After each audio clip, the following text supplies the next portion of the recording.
Hello everyone. A very good morning to all of you. Hope all of you are fine. Welcome to the YouTube channel of Logic Gates. आज के lecture में हम matrices and determinants के topic को continue करेंगे। ये इस topic का लेक्चर नंबर 6 रहेगा। इससे पहले मैंने इस टॉपिक के रिगार्डिंग 5 लेक्चर्स चढ़ा दिए हैं। अगर आपने अभी तक उनको वॉच नहीं किया है तो डिस्क्रिप्शन बॉक्स में आपको उनकी लिंक मिल जाएगी। Before starting today's lecture, I request you all to subscribe to my YouTube channel if you have not subscribed yet. Also, don't forget to like, comment, and share this video. So, without further delaying today's lecture, let's directly talk about today's topic. आज हम देखेंगे कि transpose of a matrix होता क्या है और इसकी कुछ बेसिक प्रॉपर्टीज को भी हम आज पढ़ने की कोशिश करेंगे। ठीक है, तो देख लेते हैं कि ट्रांसपोज ऑफ अ मैट्रिक्स होता क्या है। It is a matrix obtained by interchanging the rows and columns of a given matrix. Simply क्या हमें बताया जा रहा है, अगर कोई भी मैट्रिक्स गिवन होगी, अगर हम उसके रोज एंड कॉलम्स को आपस में इंटरचेंज करेंगे, मतलब जो रो होगा उसको कॉलम बनाएंगे और जो कॉलम होगा उसको रो बनाएंगे। ठीक है, जो वहां से रिजल्टेंट मैट्रिक्स निकल के आ जाती है उसी को हम बोलते हैं ट्रांसपोज। ठीक है, अगर डेफिनेशन में कोई कंफ्यूजन है एग्जांपल से आपको प्रॉपरली समझ में आ जाएगा। For a matrix A, transpose is denoted by A complement और ए रेज पावर टी। अगर हमारे पास कोई मैट्रिक्स ए आ रही है, अगर हम इसका ट्रांसपोज निकालेंगे तो ट्रांसपोज को रिप्रेजेंट करने के लिए, डिनोट करने के लिए हम ए कॉम्प्लीमेंट का इस्तेमाल करते हैं या तो ए रेज पावर टी का इस्तेमाल करते हैं। आपकी मर्जी है, आप जो भी यूज करना चाहोगे। Okay, if A is equivalent to Aij, अगर A एक मैट्रिक्स है उसको हम शॉर्ट में ऐसे रिप्रेजेंट करते हैं Aij। ओके, जहां पे मैट्रिक्स का ऑर्डर आ रहा है M क्रॉस N, देन अगर हम इसका क्या करेंगे, ट्रांसपोज करेंगे, जो मैट्रिक्स का ऑर्डर रहेगा वो क्या बन जाएगा, वो बन जाएगा N क्रॉस M। ठीक है, यानी कि ऑर्डर रेसिप्रोकल हो जाएगा, उल्टा हो जाएगा। ओके, और यहाँ पे जो ऑर्डर ऑफ एन एलिमेंट है ना वो भी क्या हो जाएगा, इंटरचेंज हो जाएगा। यहाँ पे Aij आ रहा था, यहाँ पे Aj आ रहा है। ठीक है, अगर अभी भी डाउट है एग्जाम्पल से आपको प्रॉपरली सारी चीजें समझ में आ जाएगी। So let's now talk about the example की ट्रांसपोज हम करते कैसे हैं। ठीक है, तो simply find the transpose of a matrix ए। एक मैट्रिक्स गिवन है, हमें इसका ट्रांसपोज निकालना है। ठीक है, ए एक मैट्रिक्स गिवन है, हमें इसका ट्रांसपोज निकालना है। These are all the elements of a given matrix A. अब अगर हम इसका ट्रांसपोज निकालेंगे, ट्रांसपोज ऑफ A, इसको हम ए कॉम्प्लीमेंट से रिप्रेजेंट करते हैं या ए रेज पावर टी से रिप्रेजेंट करते हैं। ठीक है, तो ट्रांसपोज हम कैसे निकाल सकते हैं, मैंने आपको क्या बताया था, हम रोज एंड कॉलम्स को आपस में इंटरचेंज कर लेते हैं। जो रो होता है वो कॉलम बन जाता है और जो कॉलम होता है वो रो बन जाता है। ठीक है, अगर आप देखोगे यहां से हम क्या करेंगे, यहां से हम पहले रो को उठाएंगे। ठीक है, रोज को क्या बनाना होता है हमें, कॉलम। इसको हमने यहाँ पे क्या बनाया, पहले रो को हमने यहाँ पे बनाया पहला कॉलम। बात समझ में आ रही है, इसी को हम बोलते हैं इंटरचेंज कर लेना। फाइन, उसके बाद अगर आप देखोगे हम क्या करेंगे, यहां से दूसरा रो उठाएंगे, दूसरा रो उठाएंगे और यहाँ पे हमने दूसरे रो को क्या बनाया, दूसरा कॉलम बना दिया। ठीक है, और इसी तरीके से हम इस प्रोसेस को कंटिन्यू करेंगे। यहां से हम क्या करेंगे, तीसरा रो उठाएंगे, तीसरा रो यहाँ पे क्या बन जाएगा, तीसरा कॉलम बन जाएगा। तो ऑटोमेटिकली हमने क्या कर लिया, हमने रोज एंड कॉलम्स को आपस में इंटरचेंज कर लिया। जो यहाँ पे रो आ रहे थे उनको हमने यहाँ पे क्या बना लिया, कॉलम बना लिया। और अगर आप देखोगे यहाँ पे जो कॉलम आ रहा था, यहाँ पे जो कॉलम आ रहा था वो यहाँ पे क्या बन गया, रो बन गया। आप यहाँ पे देख सकते हो क्लियरली, यहाँ पे आ रहा है 11 -3 एंड 7। यहाँ पे पहले रो में क्या आ रहा है, 11 -3 एंड 7। ओके, तो this becomes the required transpose of a given matrix. Simply हमने रोज एंड कॉलम्स को आपस में क्या कर लिया, इंटरचेंज कर लिया। क्लियर है, एक और एग्जाम्पल हम लेने की कोशिश करेंगे। ठीक है, एक और एग्जाम्पल करेंगे, आपको चीजें क्लियर हो जाएगी। लेट अस से मेरे पास एक मैट्रिक्स आ रही है ए और उसमें मैं एलिमेंट्स कुछ इस तरीके से ले रहा हूं। ठीक है, मैं कुछ इस तरीके से एलिमेंट्स ले रहा हूं, से यहाँ पे 1 है, यहाँ पे 2 है एंड से यहाँ पे 3 है। फाइन, से 4, 5 and 6, these are the elements of a given matrix A. अब अगर मुझे कोई बोलेगा कि इसका ट्रांसपोज आप मुझे फाइंड आउट करके दो, तो इसका ट्रांसपोज क्या आ जाएगा, ए रेज पावर टी या ए कॉम्प्लीमेंट, वो किसके बराबर आ जाएगा, हम रोज एंड कॉलम्स को आपस में क्या करेंगे, इंटरचेंज करेंगे, ठीक है। तो वो क्या बन जाएगी, वो कुछ इस तरीके से मैट्रिक्स बन जाएगी। देखो यहाँ पे हम क्या करेंगे, हम पहला कॉलम पहला रो उठाएंगे, पहले रो को हम क्या बनाएंगे, पहला कॉलम बनाएंगे। पहला कॉलम यहाँ पे आ जाएगा 1, फिर आ जाएगा 2 और फिर क्या आ जाएगा यहाँ पे 3, ठीक है।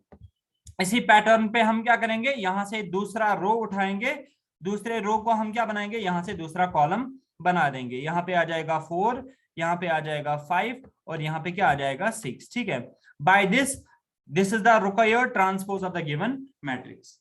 बात समझ में आ रही है। और अब अगर हम यहाँ पे ऑर्डर की बात करेंगे, अगर हम यहाँ पे ऑर्डर की बात करेंगे, इसका ऑर्डर क्या आ रहा था, नंबर ऑफ रोज क्या आ रहे थे 2, ओके। और नंबर ऑफ कॉलम्स यहाँ पे क्या आ रहे थे, नंबर ऑफ कॉलम्स यहाँ पे आ रहे थे 1, 2 एंड 3, ठीक है। तो ये क्या आ रही थी, 2 × 3 मैट्रिक्स आ रही थी, ठीक है।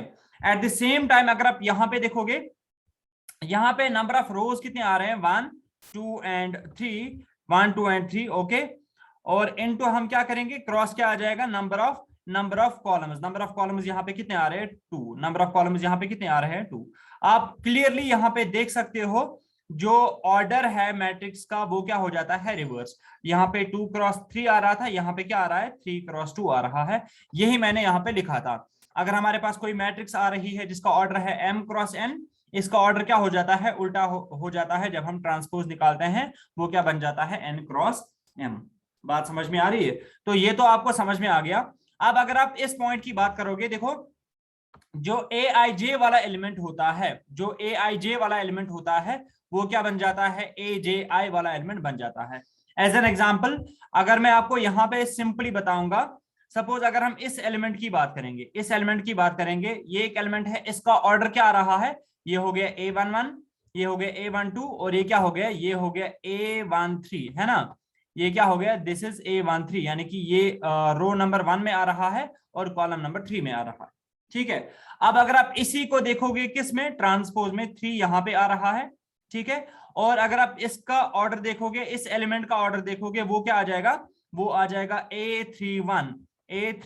मैंने ऑर्डर ऑफ एन एलिमेंट पहले दिन ही आपको समझाया था कि how we can calculate order of an element, ठीक है। ये तीसरे कॉलम रो में आ रहा है और कॉलम नंबर 1 में आ रहा है। आप यहाँ पे देख सकते हो जो aij था वो क्या बन रहा है, aji, इसका भी उल्टा हो रहा है, a13 को क्या बन गया, a31 बन गया। क्लियर है। तो होपफुली आपको ट्रांसपोज ऑफ अ मैट्रिक्स का कॉन्सेप्ट अच्छे से अब समझ में आ गया होगा। अब आपका काम है, आप 4-5 एग्जांपल्स खुद से भी करने की कोशिश कर सकते हो और आपको चीजें ज्यादा क्लियर होती जाएगी, ठीक है। तो ट्रांसपोज ऑफ अ मैट्रिक्स आपको समझ में आ गया होगा। अब इसकी कुछ इंपॉर्टेंट प्रॉपर्टीज के बारे में हम डिस्कशन करेंगे, ठीक है। These are some of the important properties of the transpose of a matrix. Let's talk about them now. तो क्या हमसे बताया जा रहा है, पहली property, properties of a transpose of a matrix, okay. बहुत ही इंपॉर्टेंट कॉन्सेप्ट है। सबसे पहली प्रॉपर्टी जो हमें यहाँ पे पढ़नी है, अगर हमारे पास एक ट्रांसपोज गिवन होगा, ए ट्रांसपोज गिवन होगा, अगर हम इसका फिर से क्या करेंगे, ट्रांसपोज करेंगे, तो वो वापस से ए के बराबर आ जाता है। मतलब अगर हमारे पास एक मैट्रिक्स है, अगर हम इस पे 2 बार ट्रांसपोज ऑपरेशन अप्लाई करेंगे तो वो वापस से क्या बन जाता है, वो वापस से गिवन मैट्रिक्स ए बन जाती है। बात समझ में आ रही है। एज एन एग्जांपल अगर हम इसी एग्जांपल को देखेंगे, यहां पे हमने एक बार ट्रांसपोज कर लिया and this becomes the required matrix, this becomes the required matrix. अब अगर हम इस मैट्रिक्स पे एक बार फिर से ट्रांसपोज अप्लाई करेंगे, ठीक है, ए ट्रांसपोज गिवन है ना, ए ट्रांसपोज गिवन है। अब अगर हम इस पे क्या करेंगे, एक बार फिर से ट्रांसपोज अप्लाई करेंगे, एक बार फिर से ट्रांसपोज अप्लाई करेंगे, तो वो क्या बन जाएगा, वो क्या बन जाएगा, वो एक और मैट्रिक्स बन जाएगी। Let me write it over here, ठीक है, let me write it over here. So ये एक और मैट्रिक्स बन जाएगी।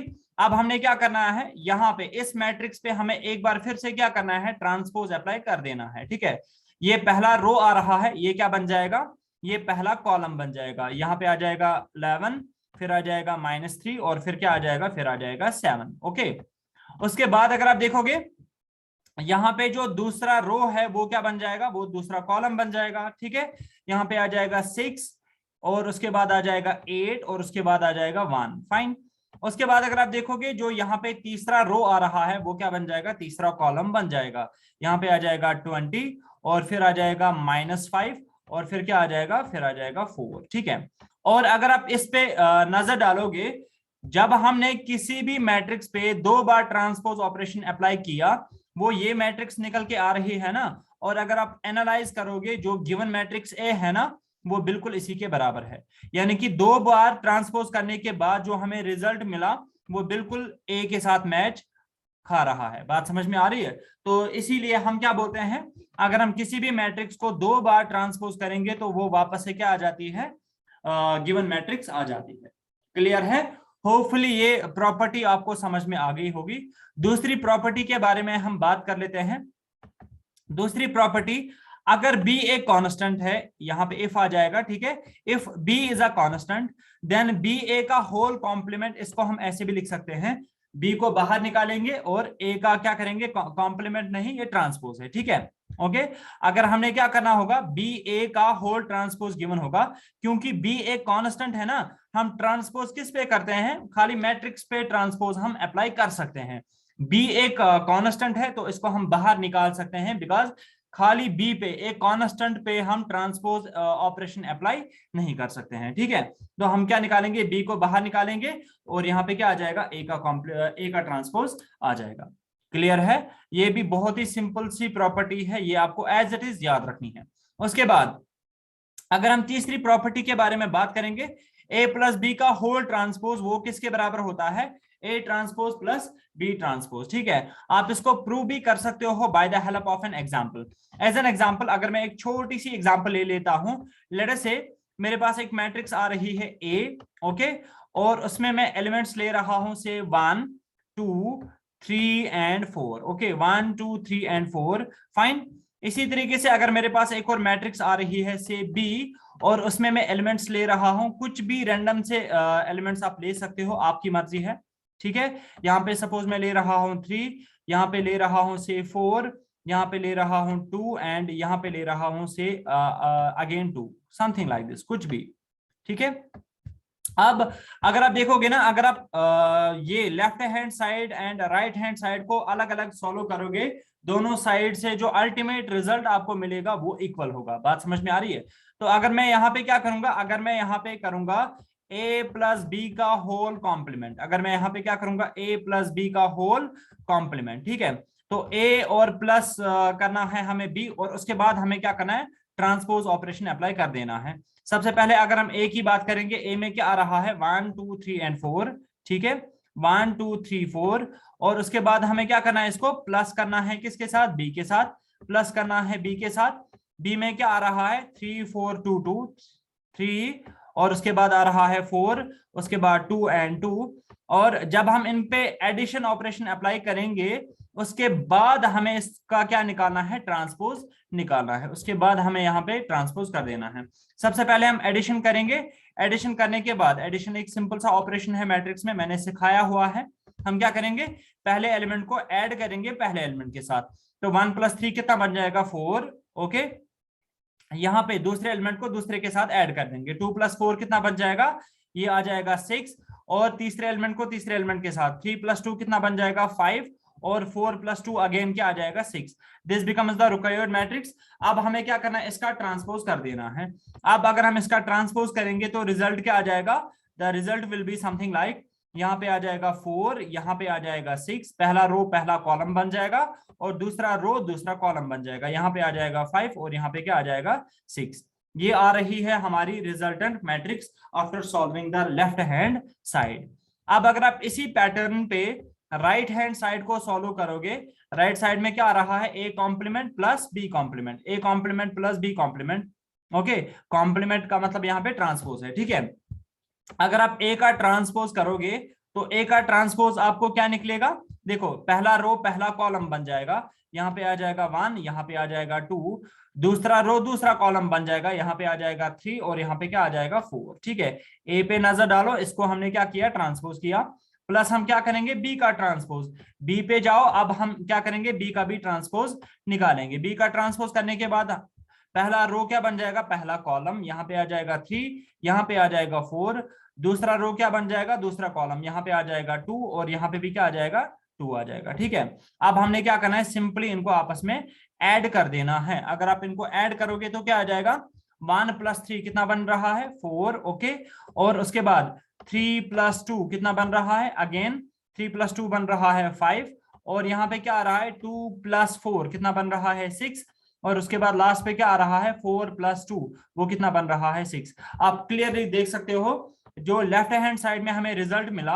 और राइट हैंड साइड में हमें रिजल्ट मिला वो क्या आ रहे हैं आपस में बराबर। So we can say that a + b का होल कॉम्प्लीमेंट ये हमेशा a कॉम्प्लीमेंट + b कॉम्प्लीमेंट के बराबर होता है। With the help of an example हमने इसको प्रूव करने की कोशिश की है। ठीक है, ओके। अब आप नेक्स्ट पे जाओगे। नेक्स्ट प्रॉपर्टी क्या हमें बताती है, अगर हमें क्या करना होगा, a.b का होल कॉम्प्लीमेंट होगा। अगर ए बी का क्या होगा, होल ट्रांसपोज हमें करना होगा। इसके बदले हम क्या लिख सकते हैं, नेसेसरली हमें इसको रिवर्स ऑर्डर में लिखना पड़ता है। हम करेंगे बी का ट्रांसपोज और इनटू करेंगे ए का ट्रांसपोज। बात समझ में आ रही है, ये थोड़ा सा ट्विस्टेड पॉइंट है, ये आपको याद रखने की जरूरत है।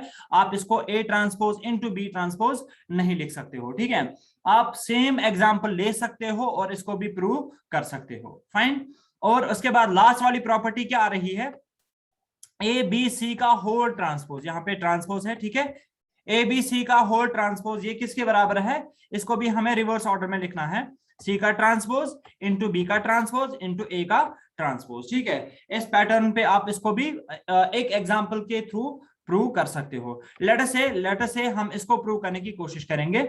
हमसे क्या पूछा गया है, ए बी का होल ट्रांसपोज। ठीक है, ए बी का होल ट्रांसपोज वो किसके बराबर होता है, वो होता है बराबर, पहले हमें लिखना होता है बी ट्रांसपोज और उसके बाद क्या करेंगे, इनटू करेंगे ए ट्रांसपोज। ठीक है, आप कोई भी रैंडम एग्जांपल ले सकते हो। ठीक है, ए कुछ आप मैट्रिक्स ले सकते हो। लेटर से ये हमारे पास एक मैट्रिक्स ए आ रही है, इसमें एलिमेंट्स आ रहे हैं से 1 1 2 2 एंड 3, रैंडम सी एग्जांपल में ले रहा हूं। और उसके बाद हमारे पास एक मैट्रिक्स आ रही है बी। ठीक है, हमारे पास एक मैट्रिक्स आ रही है बी और उसका जो वैल्यू निकल के आ रहा है, लेटर से उसमें वैल्यूज आ रहे हैं से 3, और उसके बाद से यहाँ पे लेंगे हम 4, यहाँ पे लेंगे 1 और यहाँ पे लेंगे अगेन 2, समथिंग लाइक दिस। ठीक है, ये हमने दो मैट्रिक्स ले ली। अब हमने क्या करना है, अगर हम लेफ्ट हैंड साइड को देखेंगे, हमें क्या करना है, ए इंटू बी करना है। ठीक है, ए का वैल्यू क्या आ रहा है 1 2, यहाँ पे फिर से 2 और यहाँ पे 3। ठीक है, ये हमने ए कर लिया, लिख दिया यहाँ पे, और इनटू करना है बी, यानी कि मैट्रिक्स मल्टीप्लिकेशन हमें यहाँ पे अप्लाई कर देना है। यहाँ पे आ जाएगा 3, यहाँ पे आ जाएगा 4, यहाँ पे आ जाएगा 1 और यहाँ पे आ जाएगा 2। जो यहाँ से मैट्रिक्स मल्टीप्लिकेशन करने के बाद रिजल्ट मिलेगा उसका हमें क्या करना है, उसका हमें करना है बाद में ट्रांसपोज। ठीक है, ओके, ये हो गया ना ए और यहाँ पे इनटू, यहाँ पे बी और उसका ट्रांसपोज। ठीक है, हमें मैट्रिक्स मल्टीप्लिकेशन आता है, मैंने आपको सिखाया है कि how we can do the matrix multiplication.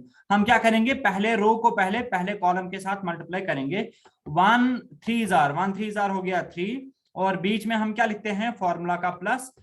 Previous दो लेक्चर्स में मैंने मैट्रिक्स मल्टीप्लिकेशन को डिटेल में समझाया हुआ है, लेक्चर नंबर 4 और लेक्चर नंबर 5 में। ठीक है, अगर आपको अभी भी कोई डाउट है तो आप उन वीडियोस को एक बार फिर से वॉच कर सकते हो। यहाँ पे हम क्या करेंगे, 2 × 1, 2 1 जार कितना होता है 2, तो यहाँ पे हम लिखेंगे 2। ठीक है, फिर हम क्या करेंगे, इस रो को इस वाले कॉलम के साथ भी मल्टीप्लाई करेंगे। 1 4 जार हो गया 4। ठीक है, और बीच में आता है फॉर्मूला का प्लस, यहाँ पे क्या आ जाएगा, यहाँ पे आ जाएगा 2 2 जार हो गया अगेन 4, यहाँ पे भी आ जाएगा 4। सिमिलरली आप क्या कर सकते हो, दूसरे रो को पहले कॉलम के साथ मल्टीप्लाई कर सकते हो। 2 3 जार कितना हो गया 6, वो हम यहाँ पे लिखेंगे, बीच में आता है फॉर्मूला का प्लस, और उसके बाद 3 1 जार कितना हो गया 3, तो यहाँ पे हम क्या लिखेंगे 3। ओके, लास्ट वाला एलिमेंट क्या आ जाएगा, दूसरे रो को आप दूसरे कॉलम के साथ मल्टीप्लाई करोगे। 2 4 जार हो गया 8, ओके, प्लस 3 2 जार हो गया 6। ठीक है, इस तरीके से हमने इसको कर लिया। बाद में हमें इसको क्या करना है, ट्रांसपोज। ठीक है, यहाँ पे अगर हम इसको थोड़ा और सिंप्लीफाई करेंगे, 3 + 2 हो गया 5, और यहाँ पे 6 + 3 हो गया 9, यहाँ पे आ जाएगा 4 + 4 हो गया 8, और यहाँ पे 8 + 6 हो गया 14। अब हमने क्या करना है, इसका ट्रांसपोज निकालना है। अगर हम इसका ट्रांसपोज निकालेंगे तो क्या आ जाएगा, पहला रो पहला कॉलम बन जाएगा। यहाँ पे आ जाएगा 5, यहाँ पे आ जाएगा 8, और उसके बाद यहाँ पे आ जाएगा 9 और यहाँ पे क्या आ जाएगा 14। ये हमने लेफ्ट हैंड साइड को क्या कर लिया, ये हमने लेफ्ट हैंड साइड को सॉल्व कर दिया, ठीक है। ओके, इसी पैटर्न पे आप क्या कर सकते हो, आप राइट हैंड साइड को भी क्या कर सकते हो, सॉल्व कर सकते हो, ठीक है। Let us solve that also. हमारे पास क्या आ रहा है, बी कॉम्प्लीमेंट। तो सबसे पहले हम क्या लेंगे, बी का कॉम्प्लीमेंट, बी का ट्रांसपोज, ठीक है। तो पहला रो पहला कॉलम बन जाएगा, यहाँ पे आ जाएगा 3, यहाँ पे आ जाएगा 4, दूसरा रो दूसरा कॉलम बन जाएगा, यहाँ पे आ जाएगा 1 और यहाँ पे आ जाएगा 2, ठीक है। तो हमने बी कॉम्प्लीमेंट कर लिया और इनटू हमें क्या करना है, इनटू हमें करना है ए कॉम्प्लीमेंट। अगर हम ए कॉम्प्लीमेंट करेंगे तो पहला रो पहला कॉलम बन जाएगा, यहाँ पे आ जाएगा 1 2 और यहाँ पे क्या आ जाएगा, यहाँ पे आ जाएगा 2 एंड 3, ठीक है। 1 2 2 एंड 3, तो ये वापस से वही सेम मैट्रिक्स निकल के आ रहा है, ठीक है। ओके, तो 1 2 एंड 2 एंड 3 ये हमने क्या कर लिया, इन दोनों को कॉम्प्लीमेंट कर लिया। अब अगर आप इनको आपस में मल्टीप्लाई करोगे, अब आपका काम है इसको आपस में मल्टीप्लिकेशन कर लेना, ठीक है। तो 3 1 जार क्या आ रहा है, 3 1 जार आ जाएगा 3, ओके, बीच में आता है फॉर्मूला का प्लस, और उसके बाद 1 2 जार कितना बनेगा, 1 2 जार बनेगा 2 ही, ठीक है। उसके बाद 3 2 जार क्या बनेगा, 3 2 जार बनेगा 6, ठीक है। और उसके बाद प्लस आ जाएगा 1 3 जार कितना बनेगा, 1 3 जार बनेगा 3 ही, ठीक है। सेम प्रोसीजर, दूसरे रो को पहले कॉलम के साथ मल्टीप्लाई करेंगे, 4 1 जार हो गया 4 प्लस 2 2 जार क्या बनेगा, 2 2 जार अगेन बनेगा 4, ठीक है। उसके बाद दूसरे रो को दूसरे कॉलम के साथ मल्टीप्लाई करेंगे, 4 2 जार हो गया 8 प्लस 3 2 जार कितना हो गया, 3 2 जार बनेगा 6, ठीक है। यहाँ पे आ जाएगा 6। जब आप इनको ऐड करोगे तो अगेन रिजल्ट क्या आ जाएगा, रिजल्ट आ जाएगा 5, यहाँ पे आ जाएगा 9, यहाँ पे आ जाएगा 8 और यहाँ पे क्या आ जाएगा 14। आप क्लियरली यहाँ पे देख सकते हो left hand side and right hand side again आपस में क्या आ रहे हैं, बराबर, ठीक है। तो ये प्रॉपर्टी आपको याद रखनी है, that A plus B sorry A dot B का होल ट्रांसपोज वो होता है बराबर B transpose into A transpose, ठीक है। Okay, similarly A B C का होल ट्रांसपोज वो होता है बराबर C transpose into B transpose into A transpose, ठीक है। तो इस तरीके से आज के लेक्चर में हमने देखा है कि ट्रांसपोज ऑफ अ मैट्रिक्स होता क्या है और इसकी कुछ प्रॉपर्टीज को भी हमने अंडरस्टैंड करने की कोशिश की है। कल के लेक्चर में हम बात करेंगे about the symmetric matrix and the skew symmetric matrix. Hopefully आज का लेक्चर आपको समझ में आ गया होगा। इनकेस अगर आपको कहीं पे कोई भी डाउट आता है आप कमेंट सेक्शन में मेंशन कर सकते हो। नेक्स्ट लेक्चर जैसे ही मैं लाऊंगा तो पहले मैं आपके डाउट्स को क्लियर करने की कोशिश करूंगा, ठीक है। तो आज के लेक्चर में हम इतना ही रख लेते हैं, मिलते हैं कल के लेक्चर में। Till then take a very good care of yourself. खुदा हाफिज and thanks for watching this lecture.